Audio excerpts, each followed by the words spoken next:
Welcome to another episode of Roll or Die. We bring you the big names on this show, and if you don't know today's guest, where have you been? What rock have you been hiding under? Because this guy has probably had one of the biggest rises to stardom on the jiu-jitsu scene that we've seen, certainly in the last couple of years. He's gone from white to brown in, I think it's 4 years. Is that 23. right?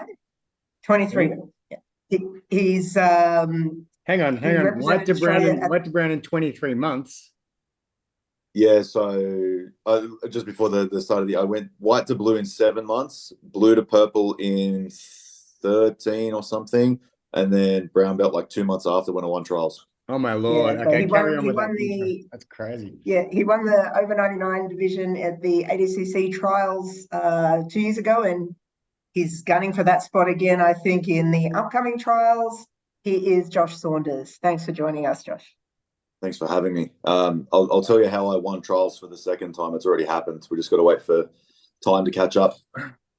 Yeah, Sure. Go for it. I see that. Yeah, there's a couple of people in your division, but are you saying that they're not they're no factor? Well, you said it. It's my division. Wow, man. I like Oh. it, man. You talk tough, man. That's crazy. But white to brown in 23 months, I've never heard it. Like Kit Dale and 4 years was the fastest I'd ever heard. But you're out to just destroy that. Like that's crazy. Yeah, so I think as far as I'm aware, I obviously haven't been doing the sport for very long, but as far as I'm aware, I'm the fastest brown belt in Australian history, especially with no other combat sport experience prior. So no judo, no wrestling. Fastest to achieve that rank in history. That's crazy. What, Oh. yeah, what do you think is the source of that? Like, I don't know. Like, what you must be different. You're built different, man. What is it? Yeah, pretty much. I actually, it's a little bit facetious to think that it only took 23 months, to be completely honest. I had a 17-year rugby league career, of which a good portion of that in my late teens and early 20s was professional, Hmm. all the way up into the NRL. Hmm. And I'd also been, at the time of achieving the rank of brown, but I've been lifting weights for 12 years and studying mindset and psychology and philosophy for the last 12 years as well. So Hmm. it's probably a culmination of the 30 odd years of all that stuff piling together and then being unified into one very specific field, but all of which those are, I guess, handing the baton on in a sense of like a relay race to the next thing. And jiu-jitsu is just my next leg of this race, and Hmm. whatever happens out of that is whatever happens out of that, and whatever the next leg of the race is going to be pretty much brutally destroyed as well. So I'm looking forward to that, I whatever that love may it, be. man. Wow. Okay, cool. And so tell us of how you actually did discover jiu-jitsu. How did it come about for you to have all these skills condensed into this art that we're in now? So what Yeah, happened? this is a great story. We were obviously subject to the lockdowns in early 2020 and all the way through the midway of 2020. And during that period, my best mate and I, Zach, would lift weights fairly often in his garage. We do some kettlebell work and some mace swings and other bits and pieces, and not specifically following all the rules that we were given. So I don't think too many people outside of that boat. But he said to me one afternoon, he rang me and he said, "Do you want to come do some karate in the garage?"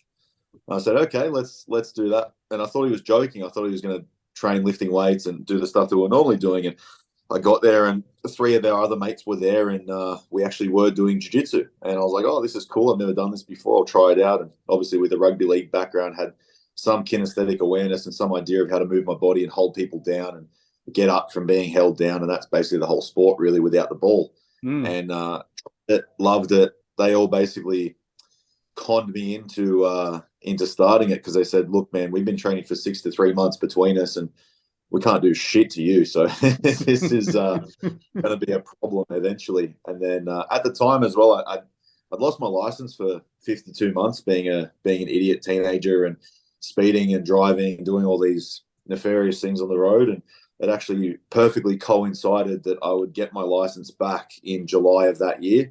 And that also happened to be the cessation of the lockdown period as well. So believe in God or stars aligning or whatever you want to, all of those things lined up very nicely that I'd find a sport that I'd be able to do and have access to get there as many times as possible. And that pretty much was the start of the fast ascension and going as many times as possible. I think I've missed, aside from moving houses and being sick, I've missed no sessions in the last 3.5 years. Amazing. So when you say sessions, like how often are you training, Josh? At the current period, I'm doing 13 sessions a week. So Monday through Saturday, 2 to 3 sessions a day most days, and then the Saturday is just the one, and the Friday is just the one. Mm-hmm. And you're like and do you have Sunday off, or no days off, or what? Sundays off. Sundays off. Yeah. Okay. Yeah. So you're dripping with confidence, man. And it's like, is that one win after another that gives you that confidence, or is that something that you were parented into? Like, what was your home environment like, man? Because we don't get many guys like you who foresee the future as already fully theirs, and everyone else can get fucked. And I like it. Don't get me wrong, it's just very rare. I'm pretty mercurial in that sense, and it's taken a lot of work. It's more so the lack of parental guidance that was available, to be completely honest. And I think that's colloquial with the sense of like rich children end up being brats. And I think people who come from good households become good people, but they don't become savages. And I think if you from a lack environment, you're forced to foster that deep within yourself, where you realize. I realized at a early young age when I moved out at 16 that I had no one else to back myself. I had no one else to back rather than myself. So I've just been continually doing that over the last decade, and continued to build a mindset that's fortuitous for these type of sports. And rugby league had a big impact on that as well. It's not too uncommon for you to want to hurt your opposite number and really set the tone and set the standard. Whereas in jiu-jitsu, you don't really get that. It's all peace, love, and mung beans and rolling around doing fucking closed yoga on the floor. So there is a definite competitive advantage that you see when athletes cross-pollinate towards jiu-jitsu. So some of that has been fostered in as well. And I think it's all just the summation of these life experiences that I've been able to harness to build my perspective, and here we are. Brilliant, man. So you run HPU coaching. So tell us a little bit about that. How does that work? Yeah, so HPU coaching was originally a personal training service. I got into that after my rugby league career, or a little bit of a lap over in my rugby league career. I was actually waiting tables and making coffee before that. So I didn't really fit within that scene all that much. And I actually had some guys come up to me like, "What the fuck are you doing making coffees? You're like the largest barista I've ever seen in my life." I said, I'm Batman, but don't tell anybody. It was quite funny. I remember that ages ago. There was the guy from Underbelly, the little guy with the really nice blue eyes. I forget what his name is, but I met him a couple of times, and he basically said the same thing, and it was quite good. But yeah, started personal training, got obviously very interested in the gym and lifting weights at a young age, started at 14, and decided I want to try and help people experience the same physical benefits that I've experienced from that. And then that slowly trickled into coaching with the mindset, where I realized that the biggest pitfall for most people losing weight and gaining muscle really wasn't anything to do with those two subjects at all. It was all their perspective about it all and how they viewed themselves as a result of what they were trying to do. And I sort of moved and bred the mindset stuff and got very asphyxiated with that and infatuated with the whole process of being able to show people new versions of themselves and new perspectives on their own lives and what had basically happened to get them where they are and how it was a benefit rather than a hindrance and all these other theories. So I then transferred that into an online coaching thing amidst the lockdowns, because obviously the gyms were closed and I couldn't do anything and work was tough to come by. So I said, all right, I'll do the internet thing. I'll reach a broader audience. Did that as I was starting jiu-jitsu. And then obviously now the HPU stuff is all formulated on thinking better and preparing yourself mentally, but also in the facets of jiu-jitsu and how to get as good as possible, as fast as possible. Right. So this was, you were talking before we went live, before we started recording, about your course, your online course. So is that, what is that course all about? So the course essentially is the storied journey of how I did what I did. And it's funny because I'm so used to it. I lived it, obviously, so it's not really that impressive to me. But when I have conversations with people like yourselves, they're like, "Holy shit! Like brown belt in 2 years and whatever." And I've 23 always months, bro. 23 months is not 2 years. correct, Okay. correct. I'm glad I was paying attention. Um, it's just one of those things that I expect greatness in everything that I do, and I don't really take shortcuts or anything else. So it's kind of like a natural inclination to expect those sorts of things. Not that I don't obviously stop and smell the roses, but definitely an expectation I hold of myself, and I hold my achievements in high regard. So I'm always pushing for that next one. I actually asked, as a funny side note, I asked Mo Jassim if I could compete at the Thailand trials, which will be early next year, so I could be the first person to ever win 3 trials in 2 years. Wow. Obviously, because the COVID period knocked the trials back a year, and we're kind of back to back now, and so that will never happen again, which means I'd be the only title holder. That's so cool. But unfortunately, if you win a trials, you're not allowed to go to the next set. Yeah, it's forbidden. But otherwise, you take up 2 spots and have to invite somebody, and it all gets a bit messy. So I said, all right, whatever. But yeah, the course is pretty much an evolution of the story, and people being attracted to what that possibly means for their ability to get a lot better in the sport. And the colloquial way of learning jiu-jitsu is quite outdated and quite old. It's learn a bunch of techniques that you're not going to remember. You don't get the how and the why of why you were using those techniques. And then you guys will roll and go hell for leather and absolutely smash each other, come back and do it all again the next day without a plan and a purpose and a structure and a hierarchy and all of these sorts of things. And it's obviously amiss to intellectualize the sport too far, but we definitely do have to put some structure involved in the process as well. So that's basically what I'm offering. Amazing.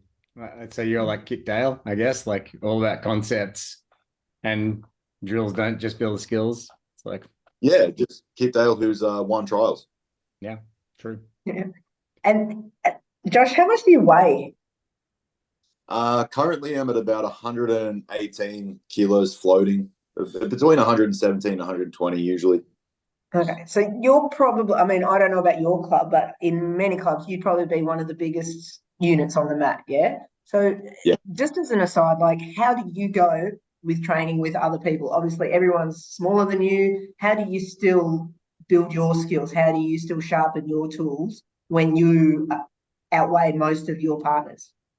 Yeah, it's a great question. And I took a lot of motivation, firstly, from my coach, Luke, who basically said to me the first day I walked into Sydney West, he goes, if you train here for 12 months, you'll win trials. You just have to essentially follow my word. And I was like, all right, cool, no worries. And for the next 6 to 8 months, he made me play guard because it was non-existent. I was a big kid who was coming in, rugby league background, but hated being on the floor. Like the literal whole sport is get your back up off the floor. That's all it is.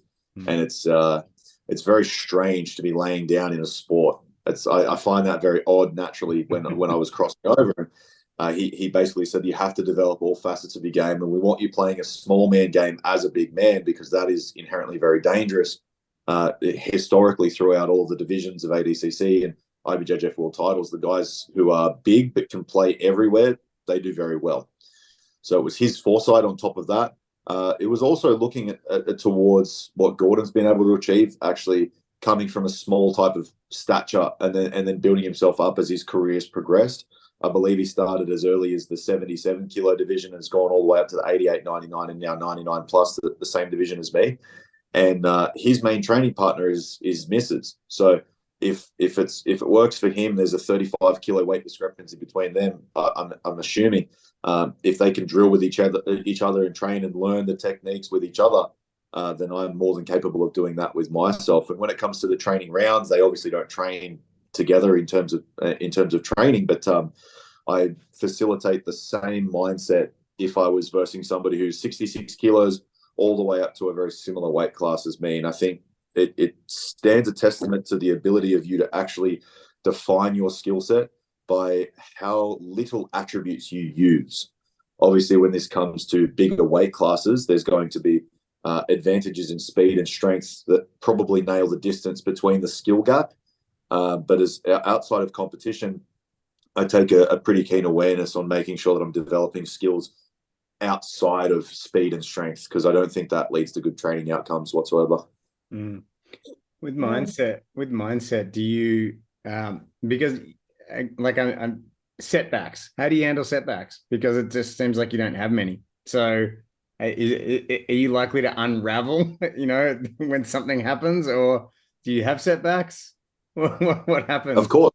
Okay. Of course, everybody does. I think some people are good at playing the smoke and mirrors game, where you see that they literally don't have any downsides to their personality, to their achievements, to their pursuits, or anything like that. And I actually actively seek out those instances. So I want to be able to put myself in the worst positions possible, knowing that I've been through there. It's not uncharted territory. I know exactly how I'm going to react under pressure situations and situations of fatigue and all of the rest of the associated things that you might get exposed to in the sport, so that when you do get there in competition, when it does matter and the chips are down and you need to perform, you know that you're not just going to have to pull a rabbit out of the hat, that you're actually more so comfortable being there than the other person is, because you've spent more time there more deliberately in poorer situations, Yeah. for a longer period of time than they have.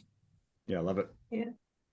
And we see a lot of Australians go overseas and do like a camp, with the B team or with, at Atos or wherever, with a bunch of different places. What's your plans? Are you planning to do any overseas training, or you happy to just stay here in Australia? What do you reckon? So prior to ADCC, we actually have a good relationship with John Danaher. So we're training at New Wave prior to ADCC World Titles, whether that be this year or this coming tournament, whether that be for a month or so, would obviously help in some specific developments. There's a little bit of not necessarily contention, but there's obviously two people in the 99 kilo division that are already there, in Gordon and Dan. Last time it was no problem. I don't really foresee it being a problem this time, but it could potentially limit the options. But as far as training outside of competition or outside the range of ADCC, I actually said this on another podcast not too long ago, that I want to be the first person from Australia to do what Alexander Volkanovski has done, to do what Michael Bisping has done, to do what Leon Edwards has done, and win a title, like a world title, from their home country, never having lived in America. I don't know where this idea had come from, but I've said it twice now, so I'm kind of fucking stuck to it, and I'll die with it. Yeah. I think it's all well and good to go off and find the best training, but doing a deep dive and studying of those guys, you recognize that Volkanovski doesn't really have that many great training partners. And up until very recently, they were training on puzzle mats, for fuck's sake, in Wollongong. Yeah. So if it's not state-of-the-art facility, it's not state-of-the-art training partners where you're attracting all these people, because Wollongong's not the best tourist destination. So there's not a lot of people that are willing to go down there and train, even if the pound-for-pound number one in the world is there. So if that sets the precedent for what you're able to achieve in terms of training partners and facility, I don't need any other team than my own. And I'd rather have the gratification process of taking my coach and my team all the way to the top from the one place from the very beginning and have it all unified in the same realm. Doesn't mean that I won't go to the States and train every so often, but loyalty is a big thing for me, and I'd like to propagate that moving forwards, because my coach has done a whole shitload for me, and he's put another level and trust in me, and the fostering of our skill set together. I say our skill set because it doesn't really make sense if he's not included in the picture and all the success and everything that comes.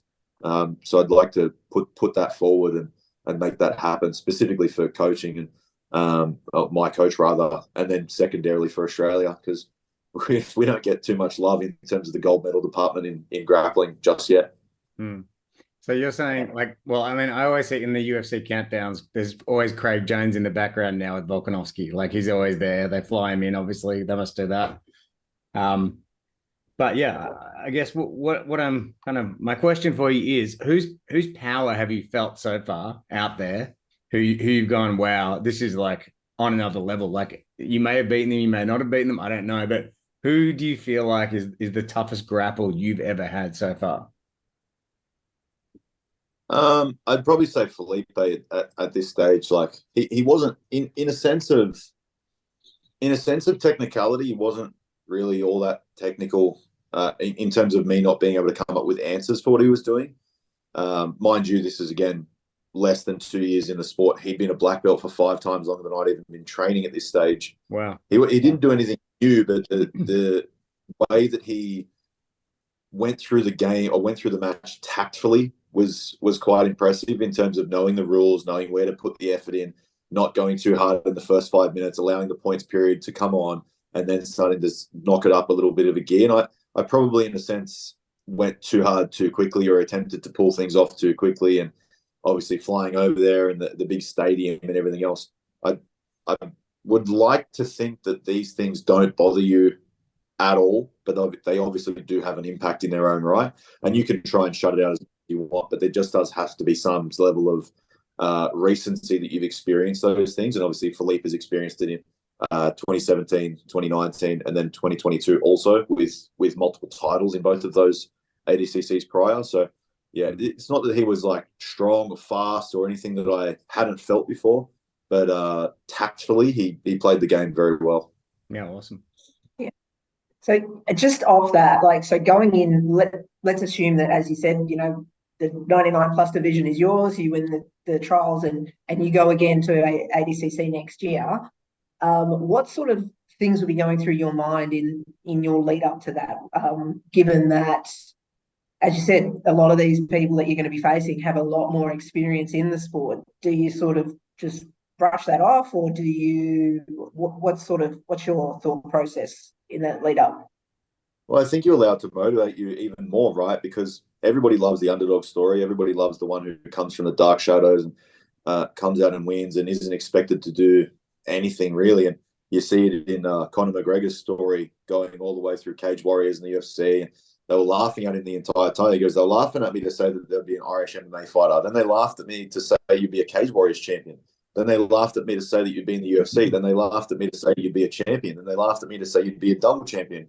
That you're always going to have those people that are all the way up doubting, and obviously you have people in your close circle that are encouraging you and allowing to motivate you from the other side of things. But there's always going to be these doubts and these people who try and negate what you're attempting to do, and that's kind of the fun part of it, right? Because you're allowed to speak these things into existence and say, I'm going to do this. There's going to be people that believe you. There's going to be people that don't believe you. It's your ability to be able to shut out those people that don't believe you, allow it to actually gather energetics towards the situation and not take it personally. They're not saying that you can't do it. They're just saying that they can't do it. It's their own perception situation that they're displaying for you. Someone calls you an asshole, unless you're like deliberately being an asshole, it's more so their interpretation of the situation. It speaks more to who they are than who you are. So with that fundamental understanding, you charge forwards and do these sorts of things anyway. And I think that it's definitely something that I've been thinking about a long, long time, in a sense of massive, massive achievements. And I like the fact that people sort of don't think you're going to do it. I enjoy that aspect of it, because then it makes it all the more sweeter when you do it. I agree, man. And I think laughing at Conor McGregor, like, that's easy. Like, it's better to, like, laughing is kind of like, it can be taken in many ways. But like, when I think about Ronda Rousey trying to get into the UFC and Dana White saying there will never be, and like, no jokes about him at all, there will never be women in MMA or in the UFC is what he said. But like, and she just had declared this game and was playing this game until she got what she wanted. And then she transformed the entire landscape of MMA as we know it.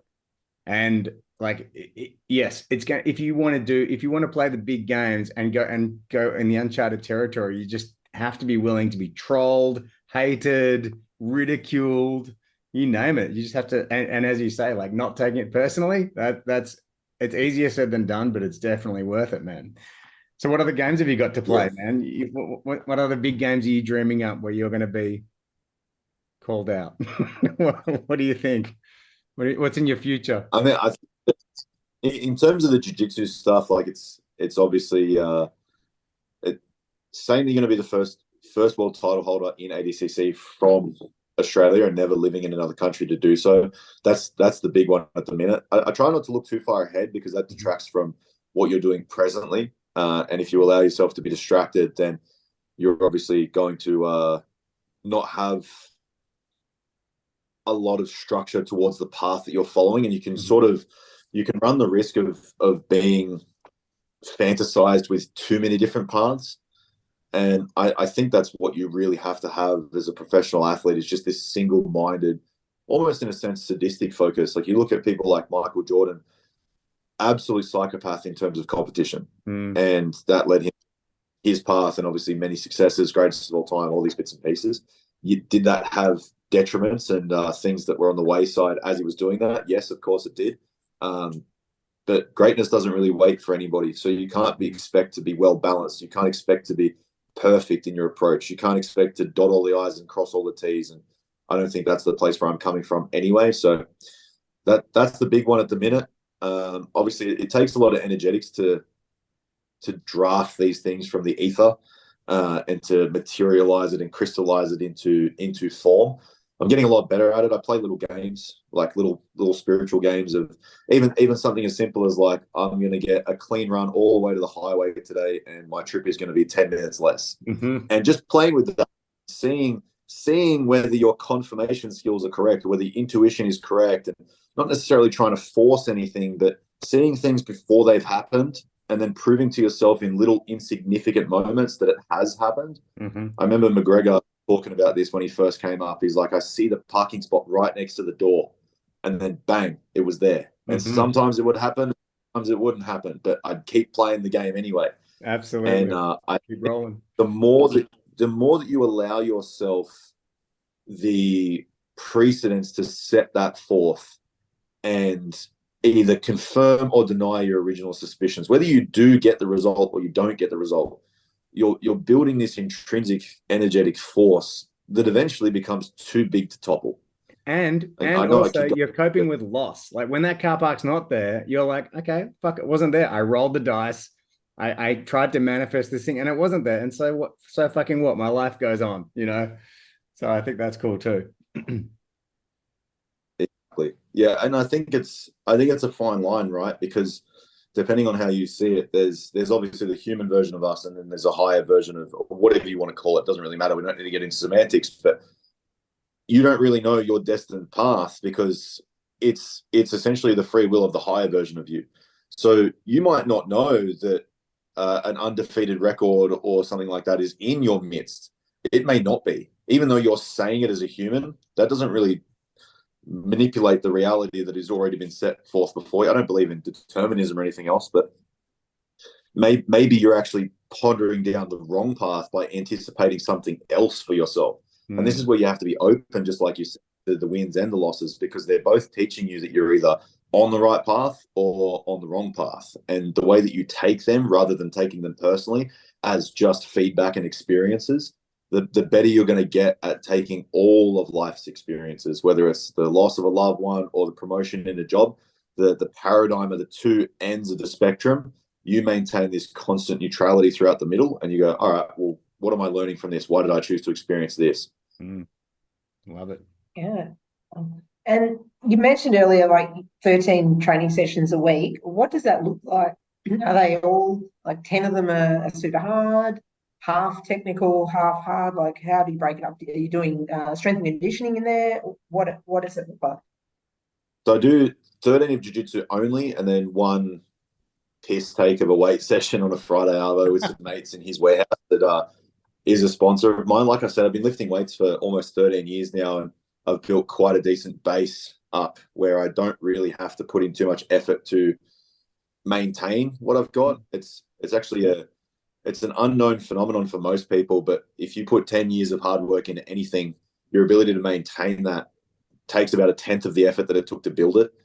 Even in terms of business and everything else, like, yeah, there's going to be growing pains if you want to go to the next level. Of course there is. It's actually the reverse principle. You have to put in 10 times more effort than you did in the first 10 years to go to the next version. But if you want to maintain that same level, it probably takes about a tenth of the effort. So it's actually quite easy for me to lift weights once a week now and maintain everything that I have, rather than push that forwards. And being a bigger athlete who's stronger, faster, more athletic than most people, it would be remiss of me to dedicate more time and effort towards that area that I already have such a big advantage. My disadvantage in the self-assessment that I do doesn't come from weights, but it comes from jiu-jitsu technique. That's not to say that I suck, but I have more gain to gain from introducing more sessions in the week than I do have weightlifting sessions. But Monday and Wednesday are 3-a-days. Tuesday and Thursday are 2-a-days, and then the Friday, Saturdays, the 2 days as well. And they're not all hell for leather. I don't think it's wise nor safe for your body to do hell for leather sessions every single session. They're the underwhelming minority of my week where I really start to push the pace and try and gas myself out in a sense. Typically those lie in a Monday and a Wednesday morning just because of the allocation of training partners that I actually can get those scenarios from, which is great. And then the majority of the other sessions is just greasing the groove on skills that I'm working on, whether that be deficiencies in my game, whether that be sharpening the things that are already sharp, or making sure that I'm maintaining everything else specifically to the things that I'm not working on. So there's a lot of spinning plates when you're developing a well-rounded technique that you have to make sure that you're across. You can't just leave passing alone for 3 months and then expect to come back and have your passing be exactly where it was. Skills are diminishable across any field of life. So you do have to be spinning plates on multiple facets of your game at one time. And that kind of begets the difficulty in coaching a lot of people, because they're just sole focused on this one arm bar that they want to do that they can't do, that they're just fastidious in trying to track down and trying to get just because they saw some guy in flow grappling do it 3 weeks ago. That's obviously only going to lead you down a path where you have mixed success on one thing and then everything else falls by the wayside. So the way that we structure our training specifically around competition is very ADCC focused in all the constituent skills and elements that you need to put together for that. So chasing the back, making sure you can pin people, making sure you can escape from pins, don't get scored on, going from feet to floor and the reverse order in terms of wrestling up, and then making sure you have a broad and diverse skill set around all of those constituents. Would you call yourself like a BJJ nerd, or like you are you like cerebral about this, or is this all felt through the, like, to go from 0 to brown belt in 23 months? Like, I've gone from 0 to purple belt in 15 years, right? So I'm still training a lot, but I don't know who I pissed off and how I ended up here like this. But the bottom line is, like, I'm on a completely different journey, and I've probably forgotten more jiu-jitsu than I've been taught by now, but it's kind of assimilated. So I have a game, but it's all fresh for you. Like, you know what I mean? You can probably remember almost every lesson you've had. But does that mean you retain a lot, or does that mean you're forgetting a lot and you're going, fuck, how do I do single X again? Or is it like what is life like for you having learned that much jiu-jitsu that quickly?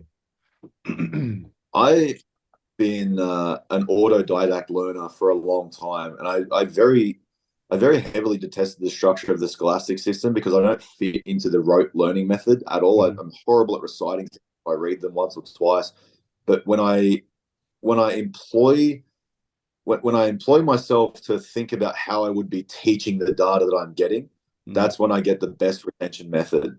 And obviously being heavily autistic helps as well. Are you? Are you actually? We have a lot of our guests say they're autistic, I reckon. I don't know if I've been tested or not, or I don't know if I have it. I probably am somewhere. I've done one of those fake internet tests and I scored quite highly. So I probably am. You're on the spectrum somewhere. Okay, cool.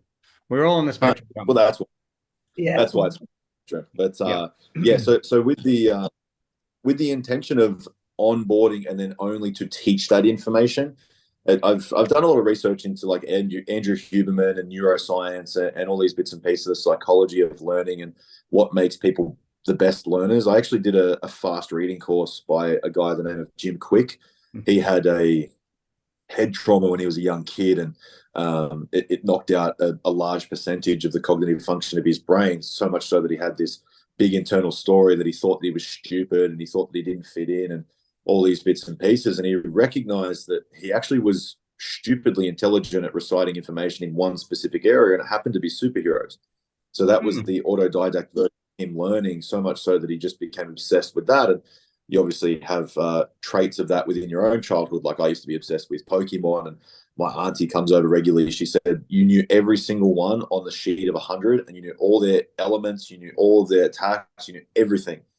And that kind of goes to prove to yourself that you have this innate or ordained ability to be able to recite information that you deem very important. And I went back through that experience and went, well, I was just excited because I wanted to know everything about it, but I also wanted to teach that to other people and give that to other people as a gift. And I think if you employ the use of teaching it to other people, you actually learn a lot faster. So that's kind of the cool cohesion of my course and my group at the moment. It allows me to train full time and allows me to give the ability to share information with people.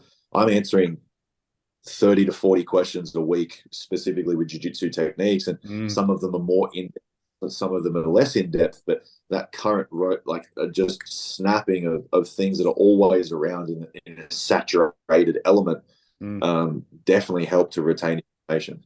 Amazing. Awesome. We're just over 2 minutes to go, Josh. Do you have any final words, any words of wisdom for our listeners just to wrap it up?